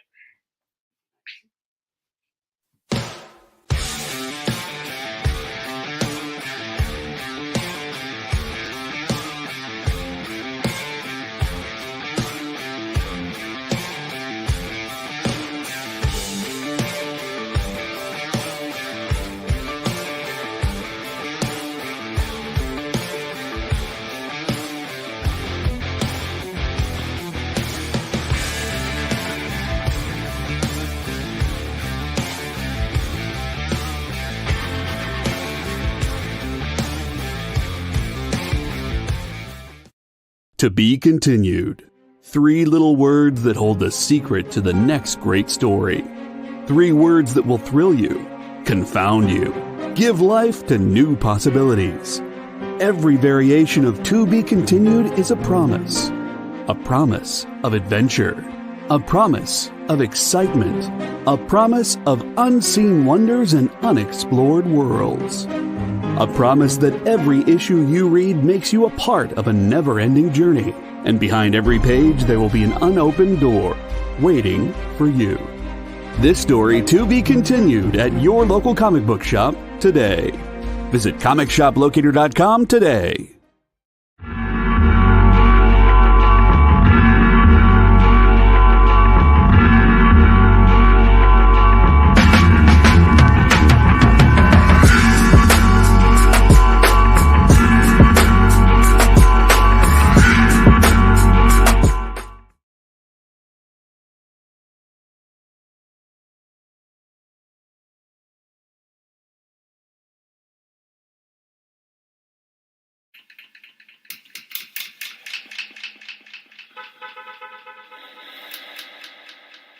Hello.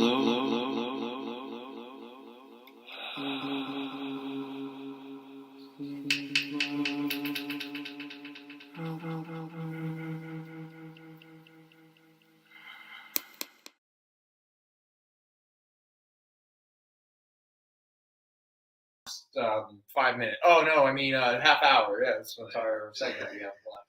Mr. McHale, the Superman is $12. It is a fine plus. Yes. Most of the issues with it is there's a bunch of stress lines along the spine. It's not, I tell you, I don't want to be a dick, but if you rewind in the video, you'll see we were flipping through it. It's not an actual comic adaptation. Nope. It's more just like a collection and a collector's album. Yeah, collector's album. It's like a lot of photos from the movie. It's interviews, headshots, and profiles of the actors.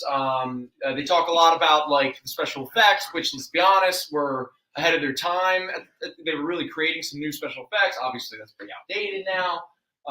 It's also the most spectacular movie ever made. And if you can name a more spectacular film, you get 10% off. There you go. That's it. You got one try. There you go. But Banana has to agree that it is more spectacular. It's very true. No, please. Very true. Please. Because someone's going to say something really good, and Jason's going to be like, that movie sucks. No. I don't even understand. But it has to be valid. His favorite actor is Freddie Prinze Jr. Yes, that is true. His favorite movie is Wing Commander. There you go. Yeah. He's a big fan of video game adaptations. House of the Devil, right? The House of the Dead, I mean. Yeah. Overall makes great movies. Like U-Bowl makes great movies. The Hulk was a great movie. Your favorite I'm sorry, alien Hulk. is It wasn't the Hulk. It's Predator. Hulk. Wait, the one that came out in like 2004? Yeah. Do you even know what movies he made? Hulk. Yeah, do you... Hulk? Hulk? He made Hulk. What Hulk movie do you think he made? That's Ang Lee. Ang Lee. Oh, wow. Wait, the guy that directed Crouching Tiger, Hidden Dragon? Whoa! How can we ever take anything you say about movies seriously when you just confused U-Bowl, the shittier version of Ed Wood for the 21st century, you confused with an auteur like Ang Lee? First of all, I'm offended for Ang Lee because that's racist as shit. You know what?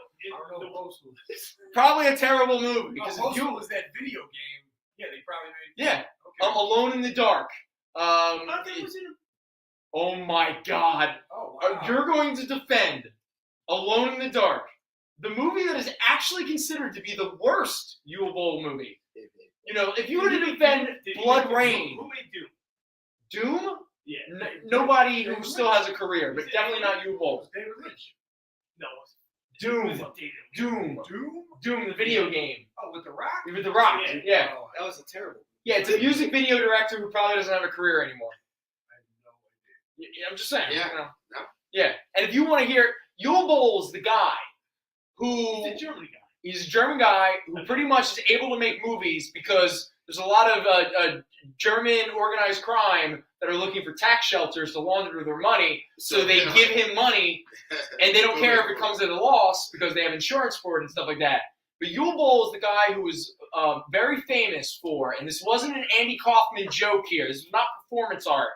He would read every review of his movies, and then he would, every person who gave him a bad review, which is pretty much everybody, he would rent out a gym or an arena, and he would ask all of these people to come and fight him. He was one that did celebrity boxing. He Yes. was the first celebrity boxing. But he wasn't a celebrity. He was a lunatic. I'll beat you up. Yeah, that was pretty much yes. Yeah. Who did he fight?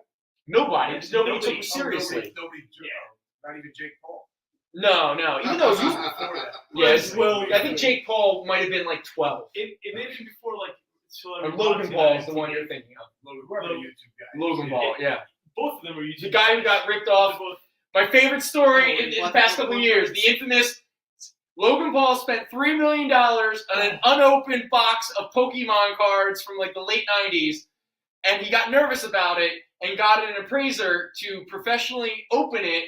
And what was in this $3 million box of Pokemon cards? G.I. Joe trading cards from 1990. Let's Ching!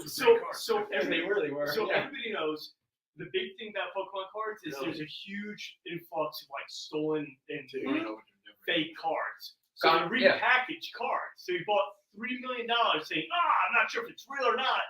And it was all fake cards. And this guy, who is now like one of those, the collector guy, and he was like, oh yeah, this is real. This is real. You can see because of this, and that. Yeah. And he got called out because it's Well, because G.I. Joe cards. I want everybody to think about that. I don't like unboxing videos because I guess I'm turning into a middle-aged old man or something because I don't understand.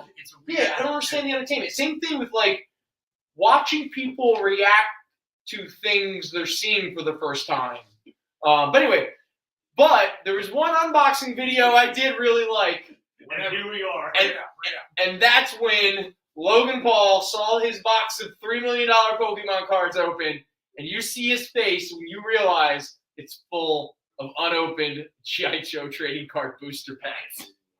Wow. That is a dude who looked like if he could have crawled up his own butt, he would have. The best part is because 2 or 3 boxes, he's like, these look a little weird. I don't know about this. And then it just got faker and faker and worse and worse. It's Because like, whoa. the funny thing was it was obvious that whatever was in there wasn't fitting the boxes right. Because the G.I. Joe trading cards were actually pretty thick booster packs. They were about half or about double the size of Pokemon booster cards. I think he did it. I think Mr. McHale picked a movie that he's going to say is more spectacular. Ooh, McHale. Okay. Oh, All right, Mr. McHale, wait for it. Battleship. Oh, stop. Stop. Wait, the Rihanna? Stop. Yeah, Rihanna. He loves Battleship. He loves Battleship. Who can't keep one? Yeah. She has no idea where she's from. Every accent, she pick an accent. Horrible. Stop. His Stop. favorite. He loves Battleship. His favorite Battleship movie, though, is the prequel called Titanic. Yes. You know, because everyone was like, "You sunk my battleship." Battleship only came out because that studio was making not Battlefield. Why are you defending? No, it's a horrible. It's horrible. It was a good effort, Mr. McHale, thank you very much. Thank you for playing along. I was trying to think of one of the worst. Hasbro's making more movies, just Hasbro's Yeah. coming out with more movies. Of course they are, because they want to make billions of dollars. Because Avengers made $1 billion, and everyone from that point forward lost their ever-loving minds. Hey, the '90s also had a Robin comic book series. Issue 4 by Tom Grummett. Look, the spoilers there. It's a very fine minus, only $2. Robin in the Batman movie? Robin number 5, very fine minus, $3. He gets covered in concrete. Or Robin number 6 with Anarchy and Huntress. Very fine minus at $2. Or, if you don't like that, Robin number 10, the 0 Hour tie-in, where young Dick Grayson and young Tim Drake, I was going to say, they explore kind of experimenting. That's what young boys do. But they do that whole thing. Remember that, fellas, when you were growing up with your friends and you wanted to learn kissing, but you were afraid to touch lips? So you would, like, put your hands like this You would go up really close and you would like high five each other while kissing. Let that one simmer for a moment. I remember that, Brendan. I absolutely do. Yeah, we did it the other day. We do it all the time. Yeah. Mike makes us. Yeah. It's like the new version of bum fights. An employee forces employees to like kiss with their hands. Alex going, I hate this place. Now kiss. All right, fine. Yeah, get over it. Who's up next? Henry and Greg. Who wins? Whoever pulls their hand away quick. Mike wins every time. The game is set up for only one winner. Is that like the guy who came up with one of the worst? Let's be honest, a terrible idea because it's so dehumanizing and abusive. But was that like the guy who came up with bum fights? And he's like, I win. I make money. I'm turned on by these these poor people hurting each other for a meal. And one of those guys came into UFC, made good money, and was a good fighter. But I was gonna say that's the girls going live. Wait. Who's the guy who owns UFC? Dana White?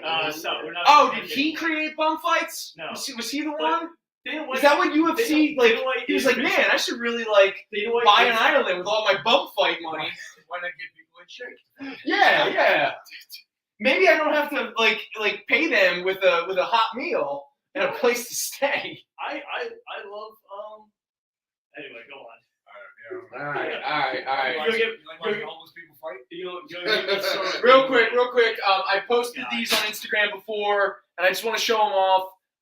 Primarily because of the variant covers. It's a character that Al and I really like, and a artist that I'm pretty sure you like as much as I do, Brendan McCarthy. Oh yeah. And he did these two neat little Judge Dredd variant covers. This one is his version of Kirby. So that is Brendan McCarthy doing Kirby doing Judge Dredd. Right? Isn't that cool? It's just such an awesome image.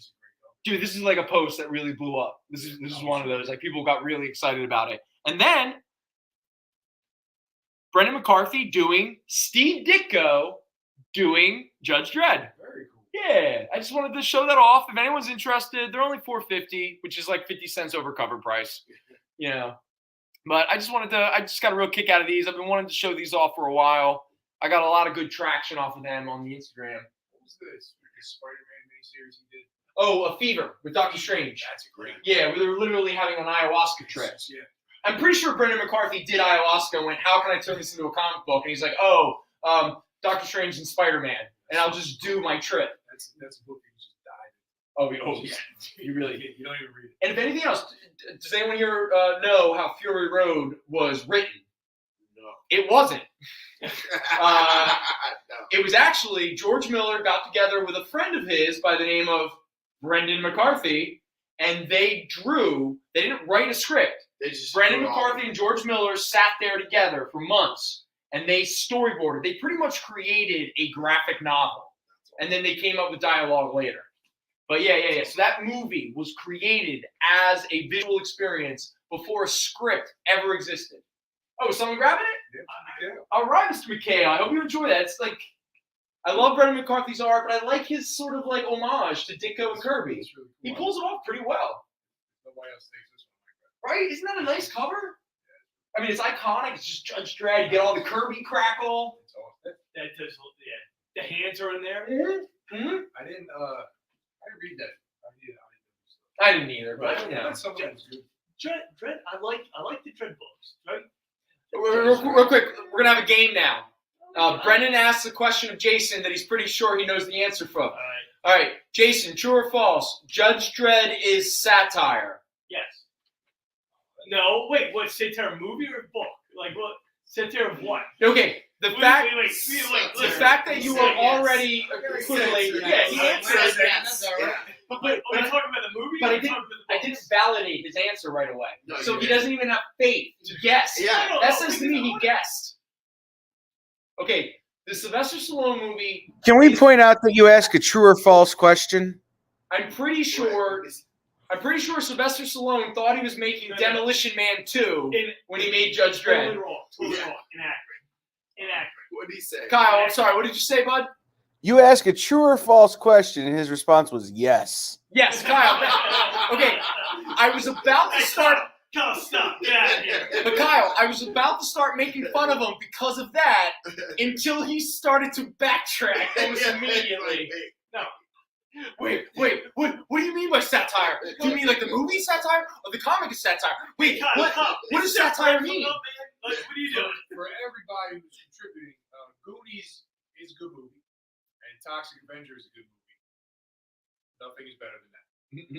Okay. No, okay, real quick. Neither one of those. Goonies is one of my all-time favorites, but I'm not going to sit here and say it's better than Monster Squad. That's okay. No, it's a movie. If I'm sick, Goonies makes me happy. I really like Toxic Avenger. I don't know. Superman the movie is a brilliant film. I don't know. Mano's Hands of Fate. Oh, that's it's probably the most famous of the Mystery Science Theater 3000 movies. Yes. Yeah, so when people rank Mystery Science Theater 3000 episodes, the episode that is almost always number one is the episode they did on Manos, The Hands of Fate. It's the movie where it's supposed to be night, but it's obvious it's daytime. But like someone tried to like just turn the brightness down, but it doesn't really work. Like it's goofy. How about that dude's eyebrows? Where he obviously has eyebrows, but for whatever reason, they painted on like Spock eyebrows, but they didn't cover up his real eyebrows, so he looks like he has like these weird monsters trying to eat the middle of his forehead. Like I don't get it. And the amount of times he does this to the screen. Like what is going on? Oh, nice. Mr. McHale, man, you really made my night, dude. I love those two books. That's awesome. And, like, again, there was nothing really, like, valuable about them, except I just wanted to... So thank you very much. You really validated my... That's another Up All Night show. It is. Oh, yeah. No, absolutely. Up All Night, yeah. With Rhonda Shears and Gilbert Godfrey. First time I ever saw them. Oh, yeah, that's right. It's the first time I ever saw Private School. Oh. Yeah. Well, yeah. Though... It was a little questionable back in the day. Yeah. Very. Well, I Back mean, in the 90s. how about this? I had a friend one time tell me a story that they were young. They were like maybe like 8 or 9, and they really loved the Toxic Crusader cartoon. Yes. And they were in a grocery store, and the Toxic Avenger movie was available for sale. So he convinced his parents to purchase Toxic Avenger because his relationship was Toxic Crusader. And so they go home as a family. So it's a mother, a father, and they're very traditional Muslim family. They're Jordanian and stuff like that. So he has an older sister who's like in her like mid-teens, and him at the age of like somewhere between that 8 to 10 range. Yeah. And the family sits down to watch Toxic Avenger. They never made it out of the girls' shower room because all it is breasts. Yeah. They never even made it to him being in the tutu. They never even made it to the absolute violence and gratuity. They didn't even get to the baseball. Yeah, they didn't get to the racism. They didn't get to the sexism. No, humping a rhino guy. they didn't even get to that. All it was just one breast after another, and the mother stood up and went, "Nope," and took, and he remembers this day. She took it out and she put it on the highest shelf and said, "No one's allowed to ever touch that again." And he said it sat there for decades. Wow. They forgot it was even up there. Wow. Yeah. I have a lot of hope for the new movie. I really do. I think it's going to be Gonzo. Yeah, I mean, there's some interesting people involved. Is it Dinklage is playing? Dinklage is playing Really? Toxic Avenger. Well, he's playing the Toxic Avenger before he becomes the Toxic Avenger. So, like, what's his name? Canon Film. is Jake Gyllenhaal in it? I kept hearing rumors that Jake Gyllenhaal is playing like. So they're redoing this one? Yeah, they're doing because. Let's be honest. Can we like? I'm not trying to sit here and like if you love trauma films, awesome. Yeah. For most people, your period of loving trauma films is usually between the ages of 10 and 15. But I do think Toxic Avenger is a good movie in context. Have you seen the interviews with the owner of Trauma Film? Lloyd Kaufman? No, not recently. He's gotten a little weird. So that's the only concern I have. Like, how much control does he have? I'm gonna say I feel like he needs all the control. I'm gonna say but none of the control at the same time. Very little, because I'm pretty sure he took the money and ran. Yeah. He did, but like I feel he owns. No. He feels he owns. He feels he owns Jason. things. Does anybody know this one? Blood-sucking freaks. Yes. Oh yeah. Yes. So, yeah. Or what's the other? Surf Nazis go to hell. Yeah. Sergeant Kabuki Man. No, I'll never forget the moment where I realized I had aged out of trauma movies. I was 19 years old. I was in London in 1999, and I saw the London premiere of Tromeo and Juliet. And I walked out that movie, and I went, F trauma. Like, I was like, I'm over it. Because James Gunn, he cut his teeth. In a weird way, Trauma was a crappier version of the Corman factory or film school. Because let's be honest, no matter how you feel about Roger Corman movies, he gave chances to young, up-and-coming men, primarily. But, it was a different time. But he gave Joe Dante, James Cameron, John Sayles. I mean, like, a who's who of guys who went on to be amazing filmmakers. Roger Corman gave them that chance. Trauma kind of did, because the only person I can think of that came out of Trauma that has a real legitimate career now is James Gunn. Yeah. And the one movie of his, like, kind of that feels like a throwback to his Trauma days was it Shiver or Sliver? Sliver. Okay, all right. Slither. Yeah. Sliver is Sharon Stone. Oh, yeah. That's something Good. Boring ass shit. It's so boring. Yeah. So boring. I mean, just call it Basic Instinct 2 and just call it a day. I mean, at least, like, Did you see PG porn? Did I show you guys that? PG? Yes, you did. The James Gunn thing. Yeah. It was when Al was really sick and didn't need group text. Let's say I was up very late. No, the funny thing is we both got COVID, and it wasn't from Duke. It wasn't. No, it was not. Duke hung out. All right, this is just inside baseball. Who cares? No one's really. I mean, at this point, if you're watching because you like hanging out with us.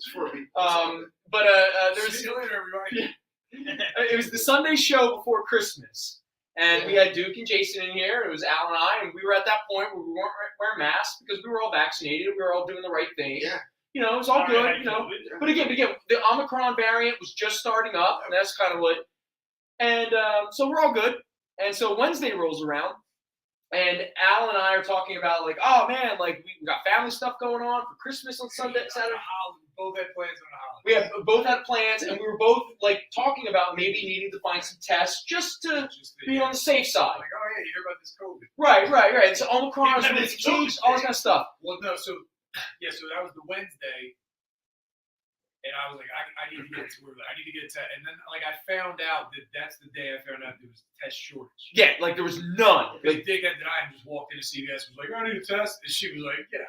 Yeah, because again, because this is 2 days before Christmas, so everyone is traveling, and you have to travel and have negative tests and all that kind of stuff. So of course, all the home tests are gone, but it doesn't feel like it's that big of a deal quite yet until 6:30 or 6:45 on a Wednesday. We have about maybe an hour left here, and I get a text. Yeah. Oh, yeah. Because you came back, and I had that look, and I was like, I got to talk to you. All right. Because I get a text, and it's Duke texts Jason and I, and Duke goes, I got COVID. I got the Rona. And we were like, wait, what? He's like, yeah, I woke up today. I got a really bad fever. Yeah. I just got tested. I came up positive. I'm getting whatever the next test was. And I was like, oh, shit. Like, I got to tell Al. And there was a moment where I thought to myself, now this is terrible from my perspective. Should I tell Al? But without getting into Al's business, like I knew some things were going on that I was like, no, this is very important. Like Al really needs to know. It's the same as when like I had a test. I had one test that I could use, and I was like, well, I'll save it till I get home from work.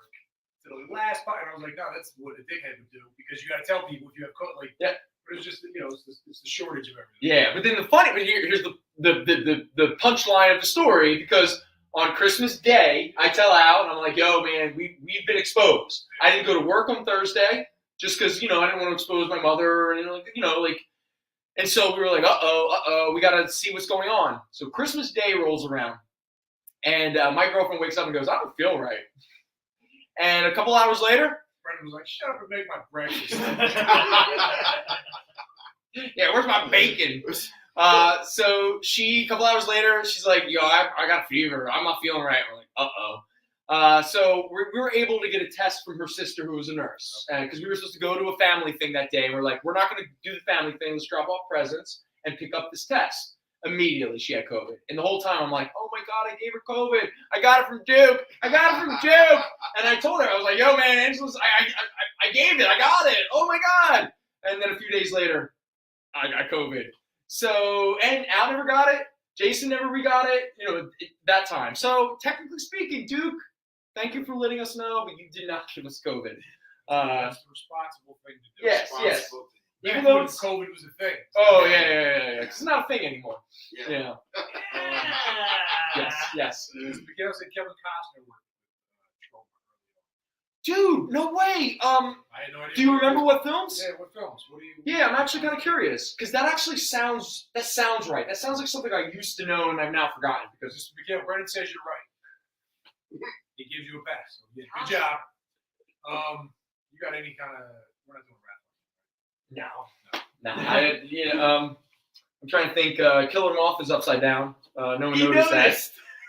What was I supposed to notice? Yeah, because you put the other one sideways. Well, yeah, because sideways, you're like, ah! Yeah, no, Sizzle Beach. What's that? Sizzle Beach. Sizzle Beach. That sounds right. What, like early mid 70s? Does anyone in the chat could look this up, or Tuke on his phone right now, or Bill, who looks very bored. Does anyone? No. We're having fun here, and I'm a big fan of self-deprecation, so usually I'm gonna look at Jason giving me evil eyes, and stuff like that. He always, we're done. Pretty much, yeah. Okay, anyone remember what the very first Troma movie is? I don't. So I'm just curious. Anyone? I think I always Sizzle Beach is 1981. Definitely wasn't that. What's that? Sizzle Beach is 1981. 1981? Is that one of the earliest Tromaville? It's definitely one of the earliest. Mr. McKenna, what do you got? You're a Troma fan.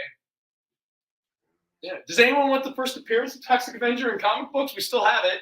It's a high-grade copy at $25. That's Kale. You heard. Yeah, just throwing that out there. I don't think we talked about Toxic Avenger as much when we had the book on the show than we have right now. Troma, that's your segment. What is it? Oh yeah. No comic book shopping network show. I guess we're just not doing it anymore. Just this show. No, it's just until next week. 4 to 8.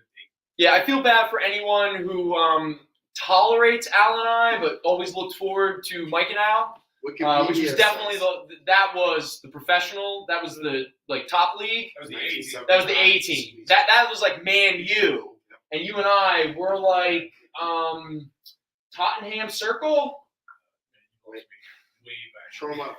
So Wikipedia says 1979 is Squeeze Play. Squeeze Play, Okay. which sounds like an excuse to get women to bare their breasts. I would imagine.